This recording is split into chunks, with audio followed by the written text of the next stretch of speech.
여러분 축하드립니다. 오늘 이 영상을 클릭하신 것 자체가 이미 여러분의 말년 대운이 환하게 풀리기 시작했다는 강력한 증거입니다.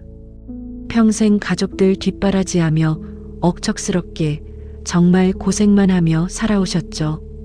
이제 그 고생 끝내고 말년복 제대로 터지는 비결, 오늘 딱 하나만 기억하고 가시면 됩니다. 지금 옆에 있는 사람들을 한번 떠올려 보세요. 비슷한 나이에 비슷한 환경에서 똑같이 억척스럽게 고생하며 살아온 사람들 말입니다. 그런데 참 이상하죠.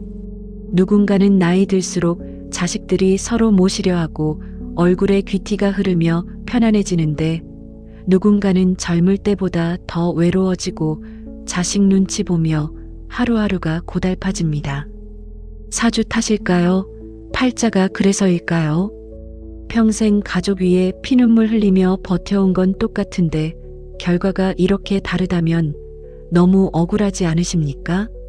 제가 오랜 시간 수많은 분들을 만나오면서 발견한 사실이 하나 있습니다. 말년에 웃는 사람과 우는 사람의 차이는 타고난 사주가 아니었습니다. 복이 제 발로 찾아오는 그릇이 있는가 하면 굴러온 복도 스스로 차버리는 행동이 따로 있습니다. 여러분이 무심코 매일 하고 있는 이 행동 하나 때문에 문 앞까지 왔던 좋은 운이 발길을 돌리고 있을지도 모릅니다. 오늘 그 결정적인 차이를 아주 쉽게 말씀드리겠습니다. 특히 네 번째 이야기에서 말씀드릴 내용은 꼭 확인하셔야 합니다. 평생 쌓아온 것들이 빛을 못 볼 수도 있거든요. 자, 지금 바로 시작하겠습니다. 첫 번째로 드릴 이야기는 밥상머리 이야기입니다. 우리 어른들이 입버릇처럼 하시던 말씀 기억나시죠? 밥상 앞에서 사람 됨됨이가 다 보인다. 예전엔 그저 밥 먹을 때 얌전히 있으라는 잔소리인 줄만 알았습니다. 그런데 오랜 시간 그분들의 말년을 지켜보니 이 말 속에 정말 중요한 비밀이 숨어 있었습니다. 기억에 남는 분이 한 분 계십니다. 경기도에 사시는 62살 여성분이셨는데 딸이 어머니 손을 꼭 잡고 저희를 찾아오셨어요. 어머니가 요즘 너무 기운도 없고 힘들어 하신다면서요. 이분 살아온 이야기를 들어보니 정말 가슴이 메어왔습니다. 평생 식구들 먹이느라 부엌대기로 사셨어요. 밥상 차리느라 정작 본인은 제대로 의자에 앉아본 적이 없답니다. 식구들 국 퍼주고 반찬 모자라지 않도록 본인은 서서 찬물에 밥만 말아 드셨어요. 그러다 남은 잔반 처리하는 게 일상이었죠. 그런데 제가 이분의 말년이 대박 터질 거라는 걸 단번에 알아챈 순간이 있었습니다. 그 고생을 하셨으면서도 저를 보며 이렇게 말씀하셨어요. 선생님, 저는 누가 차려주든 내가 차리든 밥상 앞에 앉으면 그냥 좋아요. 먹을 게 있다는 게 복이지 다른 게 뭐 있어요. 여러분, 이게 바로 말년복을 끌어당기는 힘입니다. 음식을 대하는 태도가 곧 세상을 대하는 태도거든요. 별것 아닌 나물 한 조각도 감사하게 드시는 분 곁에는 이상하게 사람이 모입니다. 음식 차려준 사람도 하나라도 더 챙겨주고 싶고 자식들도 그 따뜻한 기운에 이끌려 자꾸만 찾아오게 됩니다. 이게 쌓여서 인복이 되고 결국 말년이 풍요로워지는 겁니다. 반대로 밥상 앞에서 입을 삐죽이며 이건 짜다, 이건 맛없다 투정만 하시는 분들 계시죠. 그 가시 돋친 말들이 남을 찌르는 것 같지만 사실은 본인의 복주를 사정없이 찌르고 있는 겁니다. 사람들이 하나둘 멀어지니 나이 들수록 밥상이 외로워지고 복도 그 어두운 그림자를 피해 돌아서는 법입니다. 작은 밥상 앞에서의 태도가 당신의 말년 인복을 결정합니다. 자, 그런데 밥상보다 더 무섭게 복을 쫓아내는 것이 있습니다. 여러분의 입술에서 매일 흘러나오는 이 말인데요. 이걸 멈추지 않으면 평생의 고생이 물거품이 될 수도 있습니다. 두 번째 이야기에서 확인해 보시죠. 밥상머리 태도만큼이나 중요한 것이 또 하나 있습니다. 바로 여러분의 입술입니다. 말년복이 들어오려다가도 대문 앞에서 발길을 돌리게 만드는 것은 바로 불평하는 습관입니다. 부산에서 오셨던 68살 남성분이 생각나네요. 아드님 손에 이끌려 상담실 문을 열고 들어오시는데 첫 마디부터가 짜증 섞인 불평이었습니다. 아니, 여기까지 오는 길이 왜 이렇게 막혀? 주차장은 또 왜 이렇게 좁고 날씨는 왜 이리 후덥지근해? 자리에 앉으셔서 살아온 이야기를 들어보니 참 대단한 분이셨어요. 젊어서 사업도 크게 하셨고 자식 셋을 다 남부럽지 않게 키워내셨으니 정말 훌륭하게 사신 분이죠. 그런데 대화 내내 입에서 나오는 말들이 전부 남 탓, 세상 탓뿐이었습니다. 자식놈들 키워놔봐야 소용없다. 나라 꼴이 이래서 살 수가 없다. 옆집 저 사람은 별것도 없는데 왜 저렇게 잘 되냐? 제가 그 어르신께 가만히 여쭤봤습니다. 어르신, 오늘 여기까지 오시는 길에 기분 좋았던 일이 딱 하나라도 있으셨을까요? 어르신은 한참을 생각하시더니 끝내 대답을 못하셨습니다. 여러분, 이게 바로 말년복이 꽉 막혀버린 결정적인 이유입니다. 복은 밝고 환한 곳으로 흐르는 성질이 있습니다. 내 입에서 나가는 말이 항상 어둡고 날카롭고 남을 찌르는 가시라면 어느 누가 어떤 복이 그 곁에 머물고 싶겠습니까? 불평하는 사람 곁에는 아무도 오래 있고 싶어 하지 않습니다. 자식들도 처음엔 의무감으로 찾지만 점점 발길이 뜸해지죠. 결국 남 탓하고 세상 탓하는 그 입술 때문에 정작 본인이 받아야 할 말년복이 옆집 사람에게 흘러가고 있는 겁니다. 당신의 입술이 가시가 되는 순간 복도 사람도 하나씩 멀어집니다. 자, 그렇다면 반대로 말년복이 샘물처럼 계속 솟아나는 분들은 대체 어떤 차이가 있는 걸까요? 특별한 비법이 있는 게 아닙니다. 지금 바로 내 앞에 있는 이 사람에게 하는 행동 딱 하나가 모든 걸 바꿉니다. 70세가 넘어서도 단골이 줄을 서는 어느 미용실 원장님의 이야기 3번째 장에서 들려드리겠습니다.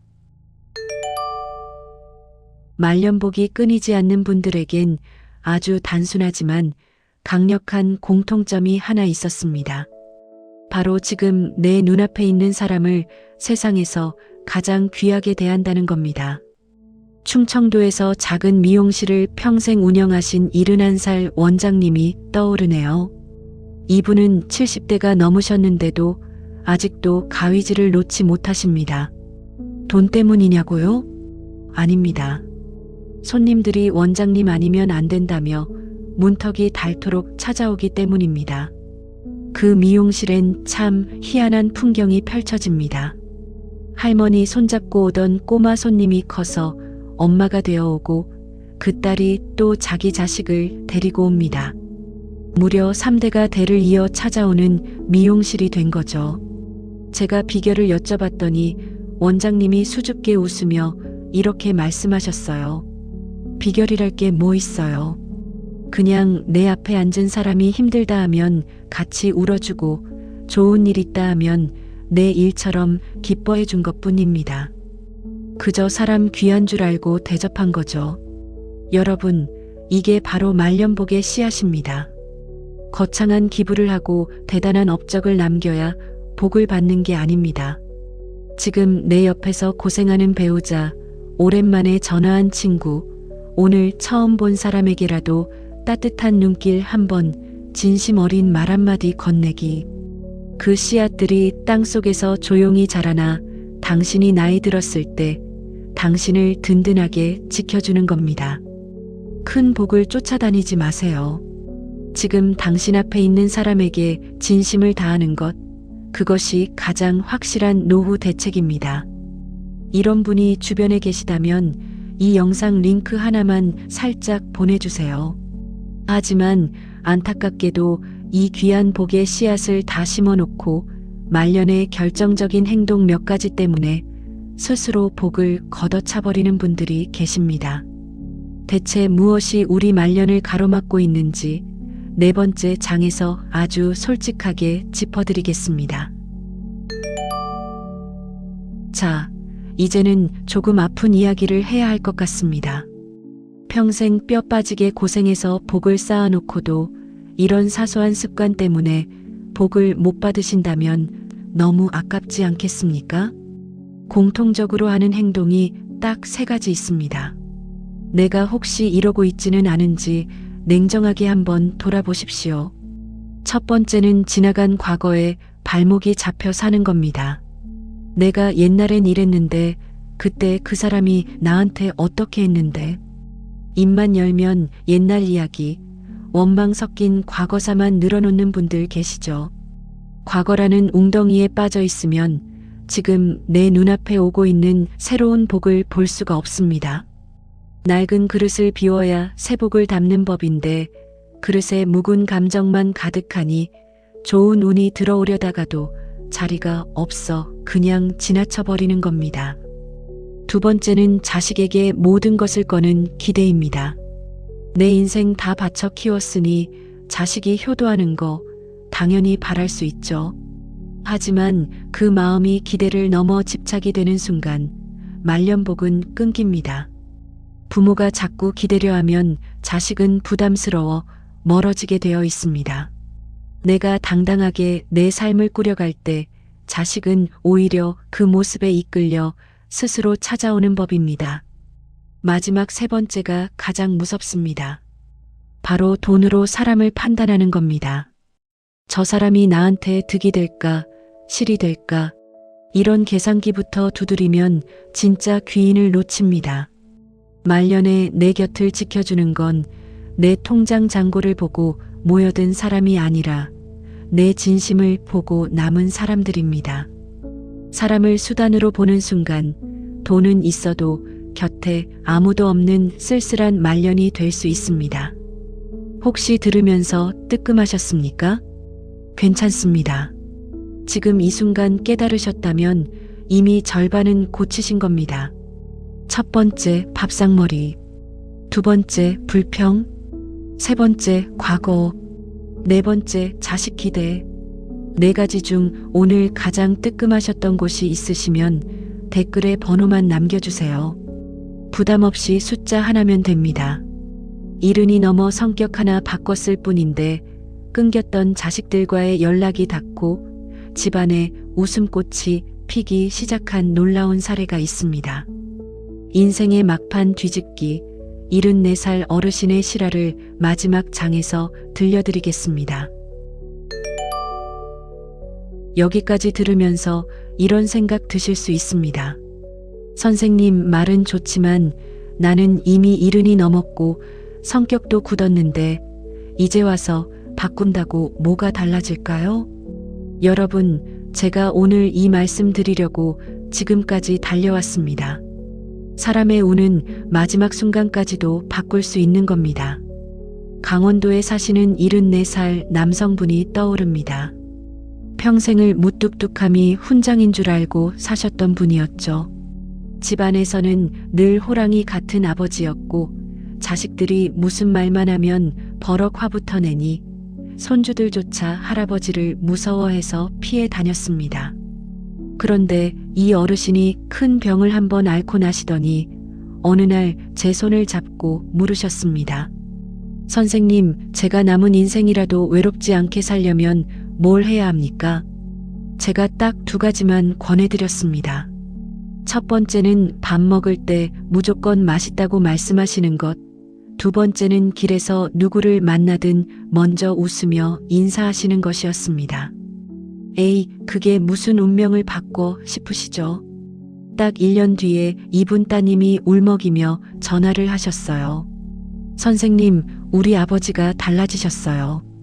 식탁에서 맛있네, 고생했다 한마디 하니 아내 얼굴에 웃음꽃이 피고 동네에서 먼저 인사하니 이웃들이 어르신 요즘 복이 너무 좋다며 사과 하나 떡 하나를 손에 쥐어주더랍니다. 무엇보다 할아버지를 피하던 손주들이 이제는 할아버지 맛있는 거 사주세요 라고 품에 안깁니다. 이보다 더 큰 말년복이 어디 있겠습니까? 여러분, 작은 것 하나가 바뀌면 내 주변이 바뀝니다. 내 주변이 바뀌면 내 말년이 바뀝니다. 74세도 바뀌셨는데 여러분이 못하실 이유가 전혀 없습니다. 오늘 말씀드린 내용을 딱 한 줄로 정리하면 이렇습니다. 말년복은 거창한 비법이 아니라 오늘 당신이 건넨 따뜻한 말 한마디에 들어 있습니다. 타고난 사주도 중요하지만 오늘 내가 어떻게 사느냐가 더 중요합니다. 밥 한 끼 감사히 드시고 내 앞에 사람을 귀하게 여기며 불평보다는 작은 기쁨을 찾는 순간 당신의 말년은 인생에서 가장 빛나는 시간이 될 것입니다. 평생 가족 위에 살면서 정작 나 자신에게는 수고했다는 말 한 번 못 해보셨죠? 오늘 제가 대신 드립니다. 정말 수고하셨습니다. 그 말이 듣고 싶으셨다면 댓글에 본인 이름 넣어서 딱 한 줄만 써보세요. 영수가 참 고생 많았다. 그 한 줄이 나 자신과의 약속이 되고 막혔던 복의 문을 여는 열쇠가 됩니다. 제가 그 댓글 하나하나 읽으며 진심으로 축원해 드리겠습니다. 당신이라는 귀한 존재는 이미 그 자체로 완성된 복의 문입니다. 긴 시간 함께 해주셔서 감사합니다. 지금까지 복의 문이었습니다.